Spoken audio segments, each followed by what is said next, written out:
And welcome back to Little Cuts, our weekly minisode where we dig into the things that we've been watching and playing recently. I'm Terry. And I am Mary Beth, and this week we are talking a low-key creature feature, ooh, my favorite, body horror anime, cosmic horror and fishing, angry cats, and the reason to not own a car. Reason to not own a car. Yeah. It's also a new month. It's May. If you are a Patreon subscriber, your Seltzer for Life, in which I spontaneously cry because of a drink that I had. A weird experience is out. It sure and, is. Next week is our continuation of New French Extremity. And what did what did we watch, Mary Beth? So I really just decided to go to the swing in the opposite direction from like the kind of broader appeal of high tension and swung into just like really art house New French Extremity with Catherine Breillat's 2001 film Fat Girl. So that is our Fresh Wounds, where we talk a lot about sexuality, virginity, agency, young women, lots of just trigger warning for everything for that episode. It's a really good discussion. It's just we talk about a lot of really upsetting topics. Yeah, it's an upsetting one. Yeah, it sure is. And we dig in quite a bit to like French feminism in general and Catherine Breillat's like kind of troubling gender politics and the kind of overarching troubling gender politics that France has seen for a very long time. Not totally different than what we experienced, but as you all know, France has quite a reputation. So yeah, we dig into that too. So get ready to hear all about French feminism and Me Too in France, plus discussion of one of the movies is probably one of the best endings I've ever seen. Comes out of nowhere. It's great. Yeah. Yeah.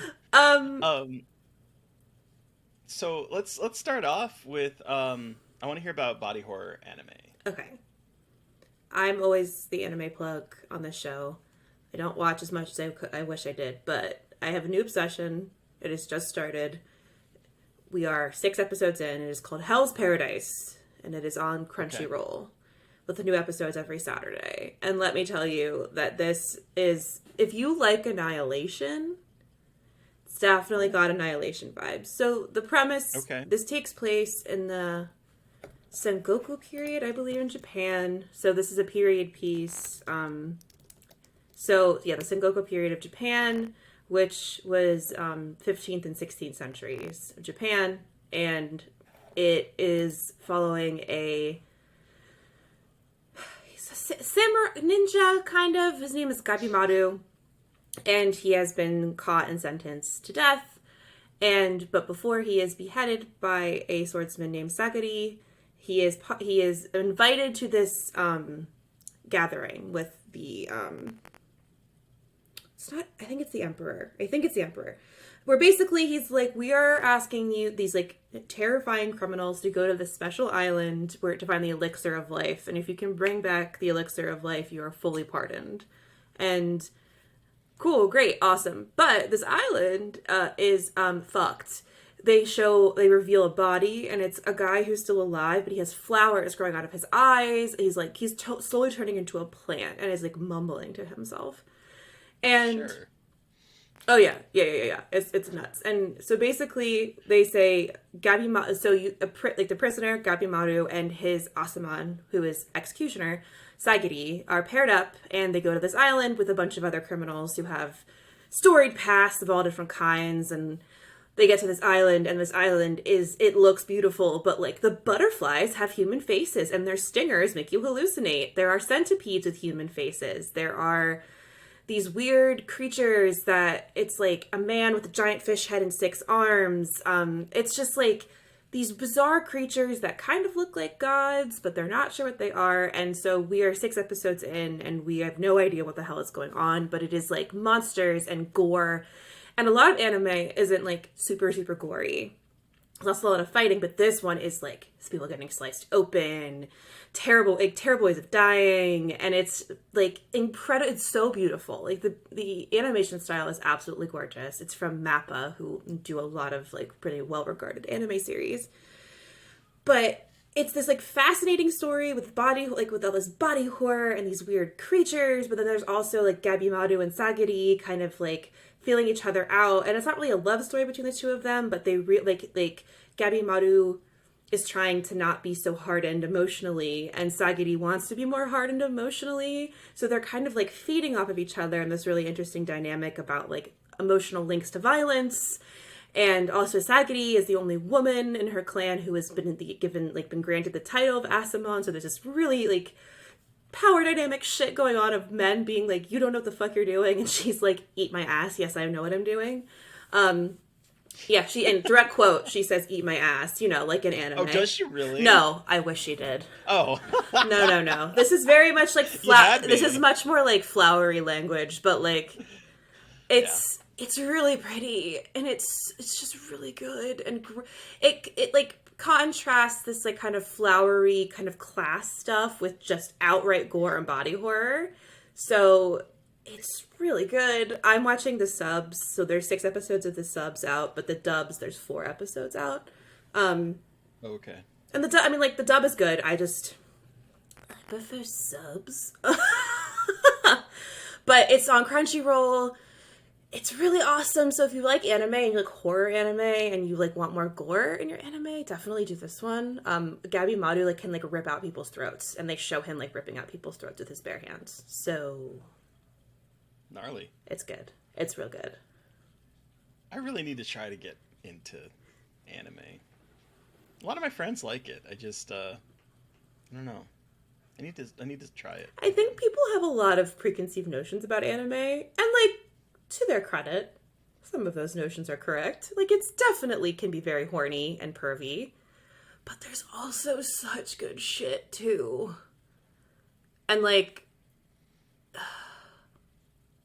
you have to like wade through a lot of bad stuff, or stuff that's not your taste. You have to find like the kind of taste you have, like the kind of like what you want to, like the kind you want to watch too.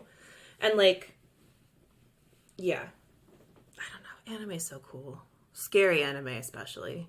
Because it's even grosser. Hell yeah. But yeah, so Hell's Paradise, if anyone is looking for a new anime to watch, and it's not, if you want to wait till it's all out, wait, because it's, again, I'm doing this week by week, which is torture, but, you know. How many episodes do you think it's going to be for the first season? Probably 12. Okay. That seems to be the trend. Okay. I was wondering if anime kind of took the trend that like regular TV has, where shorter seasons. Because I remember, like, they used to be a little longer for, like, back when I was... It depends on the series. Because there are, like, My Hero is still longer, and I watched My Hero. But, like, Hell's Paradise is a more, like, condensed story. And I also don't know how far along they are in the manga, because so often, like, the animes are based off of the manga. Okay. And I don't know how far they are in the manga. Because I read part of the manga, and then they asked me to pay for it, and I said, I'm cheap. Sorry, Viz Media. But, yeah. So, and like Chainsaw Man, the other one I watched, stopped at 12 episodes for the first season, so I'm assuming this one is probably going to go to 12 episodes. Okay. I could Google it, but I don't think they put it out there yet, how many episodes they're going to have. So yeah. Okay. Cool. Yeah. Awesome. But what was that called again? Hell's Paradise. Hell's Paradise. Okay, cool. So what's this about, a low-key creature feature? I mean, I love a good low-key creature feature. I'm pretty sure you've seen this one too, and I didn't watch it this week, but I forgot that it's out, and I wanted to like share it with people. I watched The Tank earlier. Oh yeah, later last month. Yeah. And it's now out on VOD, and it is it's funny because like it's supposedly set in Oregon, but it is a New Zealand production through and through, and I don't think Oregon looks anything like where this place is at. Spoiler, I interviewed the director, and it is very much in New Zealand. Yeah. It Well, is that ain't. You can tell, but it very much is not. it's Or absolutely they don't filmed in even. New Zealand. They really don't try that hard to hide it. And you know what? No, they don't. Respect. I don't know why they did it in the States and why they didn't just say New Zealand, but whatever. I sometimes think like it's the kind of thing where Americans want to watch American shit, and so it's like you try to pretend to be it. Like Italian films back from like the 70s, where the Italian directors would have like American names. They would have an alias for making American movies. They would cast some American actors. They would dub like it. So I think that that's probably still the idea, but I don't know why, because it is absolutely not the United States, and it doesn't need to be. But it's a creature feature written and directed by Scott Walker, who I'm not very familiar with. It looks like he did a movie in 2013 called The Frozen Ground. Yeah, I've never seen it, but it's based on Robert Pickton, who is this absolutely... I think it's Robert Pickton. Pause, because I want to make sure I'm getting this right.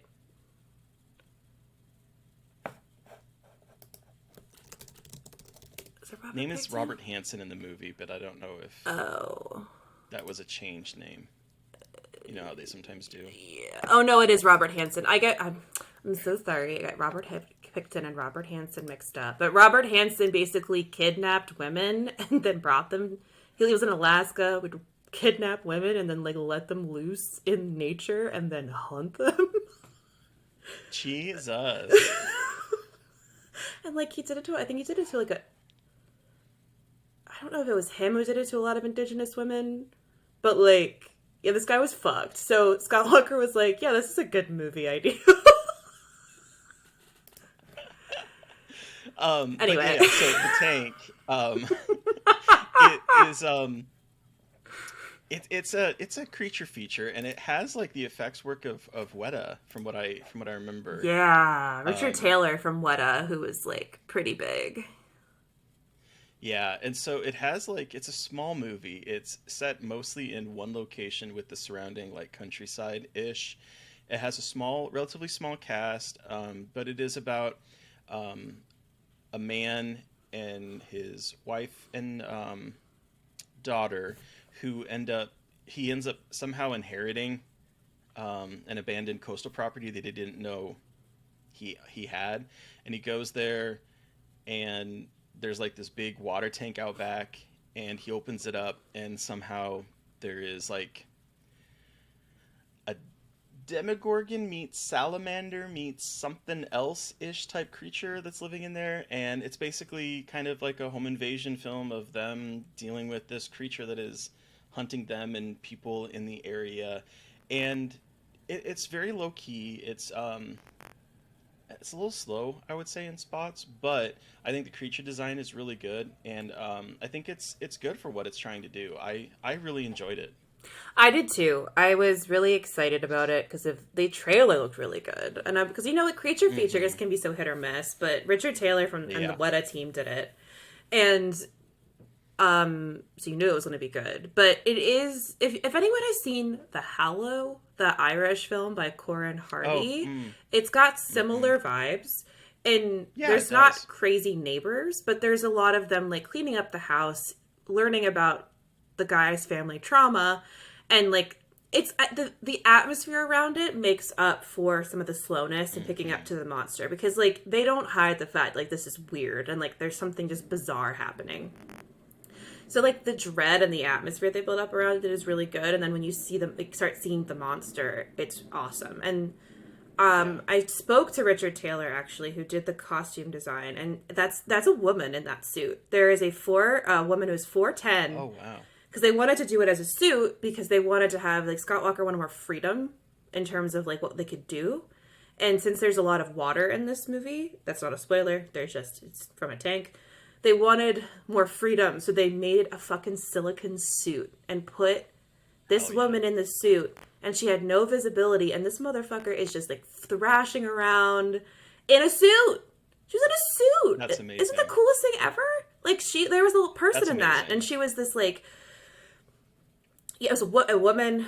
I'm so sorry if I'm forgetting her name, but she basically was like very short but very physical and was very good at this, like replicating the movement. And it's just it's a really good solid creature feature. It's nothing like crazy new, but it hits like the story beats and tropes of a creature feature so well and subverts them enough that it's fun and it doesn't feel like another creature, like another monster movie. Like it's a good time. Yeah, It's just like a plain it old good was. monster movie.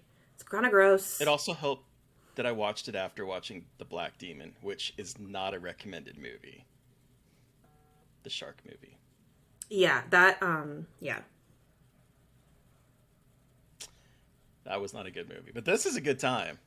So I Yes. recommend giving this one a shot. Yeah. 100%. Uh, 100%. It's really fun. Um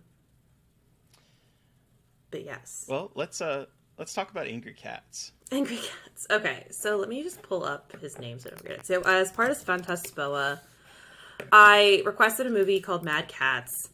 It's Japanese, directed by Reiki Suno, and basically a young man goes to find his missing brother. And guess what? It has a lot to do with cats. And basically, this whole fucking movie is about an idiot guy like going to find his brother who found ancient catnip, and now these cat monsters are What? mad about it. And so it's like a weird slapstick road trip movie, but also paired with like a shoot 'em up where they face foes who are cats, but also people.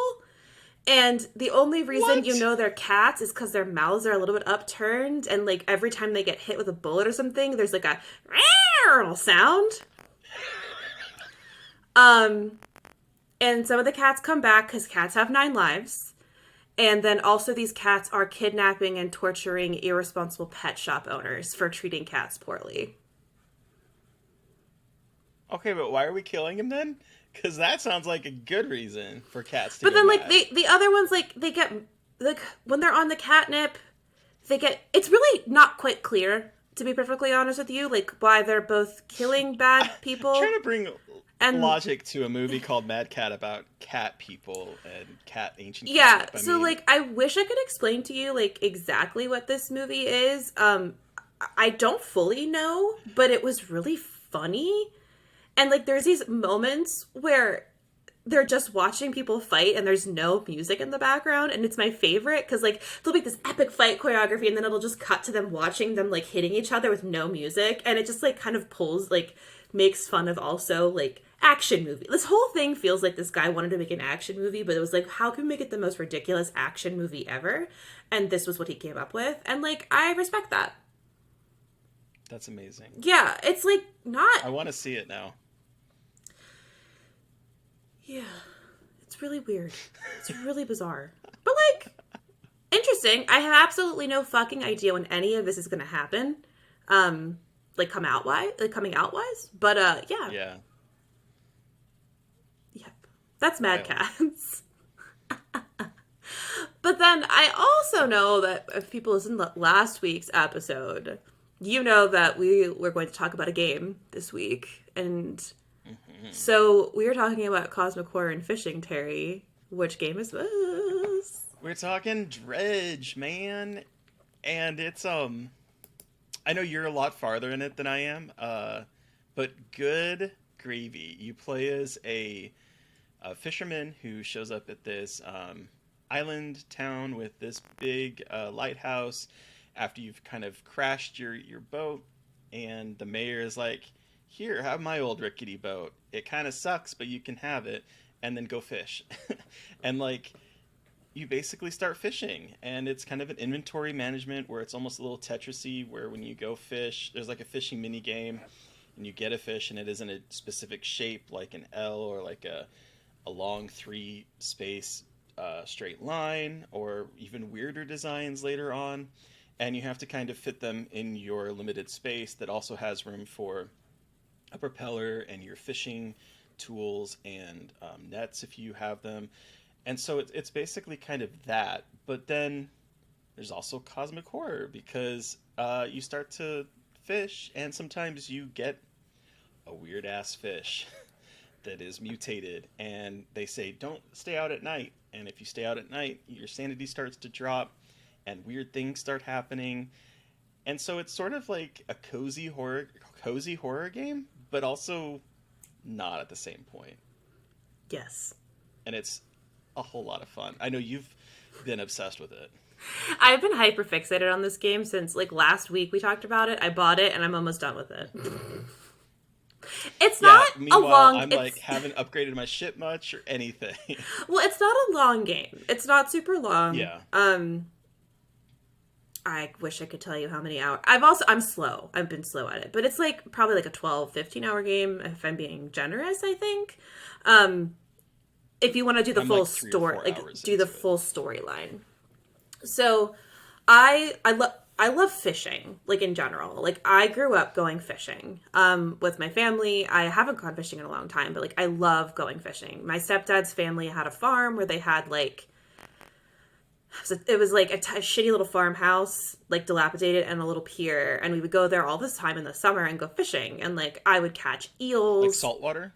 Yeah, brackish. It was great. Yeah, it was like Maryland Bay water, so we would catch like eels, catfish, bass, sunfish. We'd go crabbing sometimes, and I would also go fishing. Like I've lived on the water like my whole life, not like bougie on the water, but just like I'm in Maryland and we're near the Chesapeake Bay, so like fishing was kind of just like part of my growing up. My stepdad used to have a little dinky boat and we'd go fishing for like rockfish and stuff like that. So I've always loved fishing because it's always meant like family time.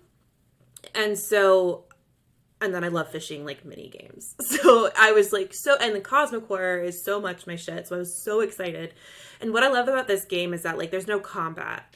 So, you know, when you're going to each section of this map, there are like sea monsters, but you can't fight them, which sounds frustrating, but you find out these cool logical ways and like tactics to get around them and kind of like deal with them without having to fight them and like worry about like a status bar and things like that. You kind of just learn all the strategies because as you go along, you're meeting different people on these islands and helping them achieve quests. Because when you help them achieve the quest, they'll help you. When you go from achieving the quest, then they help you find these relics. And the whole point, the main story point is you are helping this weirdo on an island collect all of these relics to do something. And it's obvious, like, as the game progresses, it's obvious that, like, it's probably not going to go great when you give him all the relics. I don't know yet, but just, like, the vibe isn't great. But, like, it's so fun. It's so pretty. And it is really pretty. It's just, like, absolutely gorgeous. And there's so many things you can find. And there's, like, this encyclopedia of fish, and there's different section, like different different places where you can fish, and you have to have certain rods to be able to fish in those environments. And it's just like very much my kind of game, like a management game. It's like Stardew Valley with a little bit more plot, or way more plot, and I'm just like finding like all the upgrades and like playing Tetris in my inventory and organizing my inventory, and it's just so easy to zone out to. Like, I'm playing this game instead of going to bed at night, which is like how you know it's good. Yeah. I think I'm also just like trying to find something to like do that's not work related, so it's like it just like helps part of my brain, and I love it so much. And I'm like sad I'm going to be done with it, but I'm probably going to keep like playing it over. Because I think this is a game with a lot of, like, replayability because there's so much stuff to find on the map that isn't necessarily story-related. So, I'm playing it on my Switch. And I'm playing it on my Steam Deck. Yeah. And my Steam Deck, for me, doesn't have the best battery life, and so I have, like, a timer for when I have to absolutely go to bed, because this is one of those, like...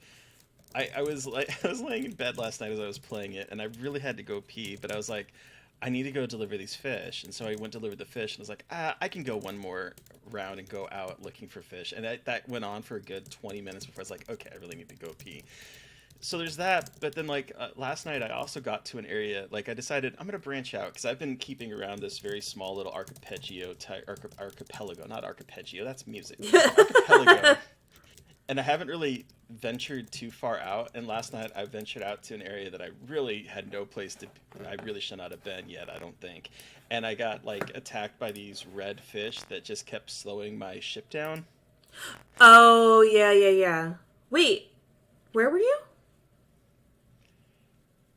Someplace, Devil's something. Oh, Devil's Spine. Island. Devil's Spine. Devil's Spine. You should not go there yet. I know I should not go. Yeah, that's the last. That's where I'm at right now.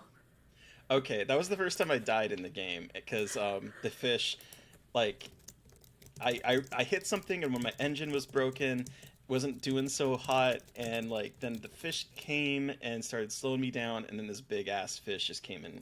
Yeah. You don't have. Yeah, you don't like, have any of the stuff. I should not have. Yeah, that's literally the final area you're supposed to go to after you have all of like the upgrades and like a lot of the abilities. Yep, I have no upgrades at all. Yeah, so you're gonna yeah, okay. My dinky starting ship. I haven't even upgraded my hull yet because I'm trying to find a specific piece. And I had looked online for a guide and it recommended that there's some random merchant that shows up and it posts all these items like, okay, well, I'll go out to this one place to go find it, and that was a horrible decision, but it's a lot of fun. It's beautiful. I'm really enjoying it, even though I got killed by a giant fish. Yeah. It's a good ass game. All right, and then finally, Mary Beth, you sent me a picture of you watching this opening scene. What is this reason to not own a car? So we watched Final Destination 2, which has scarred and shaped an entire generation. I know, listener of the show, Tony Kaufman, this is like his scarred for life moment is the opening of this film, which is absolutely fair. Yes, 100%. And I can see why, because this movie makes me not want to go in a car. And not go to the dentist ever again. I'm already terrified of the dentist, and while nothing technically happens in the dentist office, it still gave me stress watching it with the dentist office. Also, perhaps the most unceremonious killing off of a legacy character I've seen. I've seen Texas Chainsaw 2022, so perhaps that is the most unceremonious killing off of a legacy character. But before that atrocity was killing off Allie Larder. Oh, I thought you were gonna go with Alex, who is killed off screen. Oh, that was pretty bad too. That was mostly just like I can almost forgive like an off screen death in a way. I don't know why, but yeah. I just love that it was a falling brick. I know, like dude survived everything. Dude survived hiding in his cabin, kitty-proofing it from accidents, and then just is unceremoniously killed from a falling brick. Hilarious. Yeah. Hilarious. Yep. It's like... What? So this was my first time watching it, yeah. And... Yeah. The acting is horrible, I'm so sorry to say, but it's a little cheese. But goddamn, the one that really got me, besides like, well, we have the opening like premonition scene, which is like going on forever with like it's so intense. Like I just wanted to see how they filmed that, because there's cars going everywhere, there's explosions everywhere, there's just like so much going on. For this one. Yeah, they really fucking did. You can definitely tell they had big money for the kills in this, because the kills in this are like much bigger and like crazy, which overshadows the acting, because really like no one comes to Final Destination for acting. Like they're here for the crazy ass like Rue Goldberg machine death type situations here.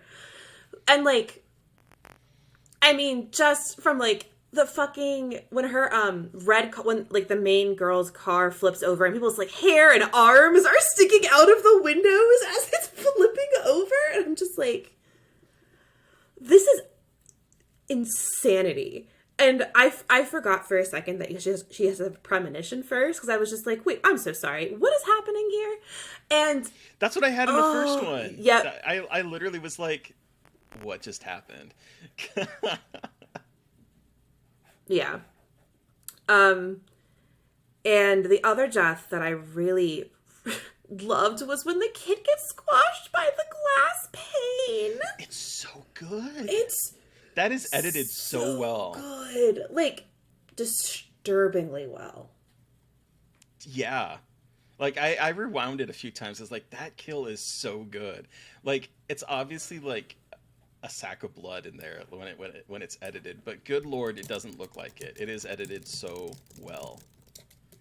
It's really edited incredibly well. And like preceding this is like a 5-minute long sequence at a dentist office where of course they have all of like the red herrings of like the water leaking out of the aquarium and hitting the outlets, fish Pigeons smashing against the pigeons. glass, the fake goldfish or blowfish falling in the kid's mouth, Yeah. like needles, like everything you could possibly do to like tease it out Yeah. And I was is just happening. like, what the fuck? And then they completely just like flatten him like a pancake. Beautiful. Yep. What I like about this movie is that it takes the first one and turns it into a dark comedy. Like this movie is funny if you have a warped sense of Yeah, humor. that's true. The ending scene where they like all of a sudden realize that the one kid was actually saved as well, and then he just explodes and his arm plops down. His I blown know. up arm It just just hits the plate in front of his mom. yes. And it ends on her screaming. I'm like, this It's movie so is dark good. comedy. It is. Everything is Ugh. it takes the splatstick nature and it just sort of like turns it into comedy gold. Like I was cackling throughout most of this movie. I was too. I was like, The airbag. and again, like because the airbag is incredible because like it's all just like so ridiculous you can't help but laugh. You're like, come on. And Very like playful. it's just so it's playful and it knows what it's doing, especially when it has like Tony Todd ripping out a corpse's nipple ring and he's like talking like the devil. Uh-huh. So wild. Yep. So wild. So I mean, like this movie, I am excited to see how this continues to progress, this series. And I mean, like once It's only again, downhill from here. we talked about this with when we talked about the first Final Destination with was that Cooper, right? We talked about the original Final Yeah. Destination with Cooper. We talked Coach. yeah. Coach. We talked about how like Final Destination has like shaped a generation in terms of fear, and this movie in particular. And like I always forget that this is the second one, not the first one, because I feel like this is the scene that everyone knows from Final Destination is like the logs falling off the truck. And maybe that's like closer to my age group, but I feel like we all know that scene. I know it's from Final Destination, but it doesn't really connect to I think at first that it's the sequel, not the first one. And it has like every time I drive past logs in the back of a truck, even though I just saw it, I always think of Final Destination. And like Steve will think of Final Destination. Like every time I'm in a car with anybody, we always mention it. And it is like so steeped in our collective traumatized media consciousness. It's kind of incredible, honestly, to have that much of an impact on a generation's fear. Like, that's Right. cool. Yeah, I even like tweeted at one point where I took a picture. I was following behind a truck that had like I can't remember. I think they were like foam or plastic like pipes, and it was just like a whole mess of them. Uh-huh. And I was like, this is the kind of like the what is that company, like the uncorked the version of Final Destination, because it was just like I can't remember what they were, but it was like little plastic pipes as opposed to like and it's in my head anytime I'm driving behind something. It's just like that's what I'm thinking. That's what I'm thinking of. Yeah, exactly. It's just it's truly incredible how it has shaped our entire consciousness. And I don't really know what to expect. Oh yeah, it was rugs. It was rough. And I was like, oh my god. It was rugs. The uncorked version of Final Destination 2 is what I tweeted out at that point. because it is. It is what the uncorked version of this movie would be. Why is there so much time between Final Destination movies? Like, the first one was 2000, this one was 2003. I feel like I guess they're kind of expensive to make. Yeah, I feel like a lot of things get rushed now, and I don't think that was necessarily the case. You know, you're right. I'm so used to everyone like, all right, we got to put out 45,000 movies per year. Expedite it, please. Yeah, because it's like 3 years until the third 6, and then until the third one. Mary Elizabeth Weinstein, it's in the next one. Yes. Yeah, this movie. Which one? The third one? Uh-huh. Oh, is it bad? There's some good kills. It's really, I think the fourth one, The Final Destination, I think is what it's called. Oh, wasn't there 5 of them? Why did I think there were more than 5? Yeah, there's only 5. But The Final Destination is not good at all. But the 5th one's great. I love that. I fucking love when like The Final Destination and there's a movie after it. It's just so good. Also, teaser for an episode that we're publishing in the future. I watched this Final Destination 2, and then I watched Nightmare on Elm Street 2. So today has been the second entries in a franchise day for me. Plus Megalomaniac, but that we don't have to talk about that. Why did I watch that movie a second time? It's a good question. I haven't even seen it the first time yet.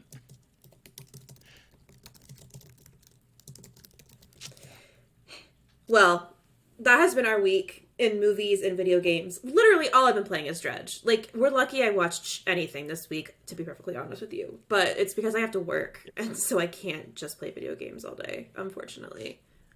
Unfortunately. Sadly. But... So next week, on Little Cuts, we are, again, continuing our Final Destination watch-along, and we are watching the third one with the roller coaster opener. But Mary Beth, who are we chatting with on Monday? On Monday, we are chatting with podcaster, writer, author, jack of all writing trades, Cass Clark, and they brought with them Urban Fucking Legend.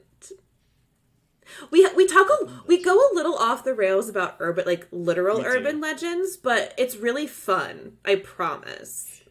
It's not as chaotic as the Robbie Banfitch Changeling episode where we didn't talk about the Changeling very much, but it is definitely, we go off rails. Yeah. Oh, yeah. We definitely do. But it's fun. I mean, this is a movie I think that is okay to go off the rails with. You know what I mean? Yeah. I mean, we all gotta, like, let down our hair, get our eyes really wide, and go full camp. I mean, I don't really have any hair to let down, but if I did, you bet it'd be curly and long. Did you have curly hair? No. Okay. No, I had the finest hair. Yeah. Yeah. I've never had good hair. Get a good beard though. Anyway, listeners, you've heard from us. You've heard from us. That's it. You just heard from us. I, for some reason, thought... I was like, we didn't talk about Final Destination 3. And then we have. I'm doing great on this beautiful Wednesday night. Listeners, you've heard from us. We want to hear from you. Did you watch something that we watched this week? Or did you play Dredge? I really want to know. I want to know all of the cool fish that you have found. So you can send us an email at scarredforlifepodcast@gmail.com. Or you can reach out to us directly on Twitter. I am at MBMcAndrews, and I caught a hammerhead shark in this game.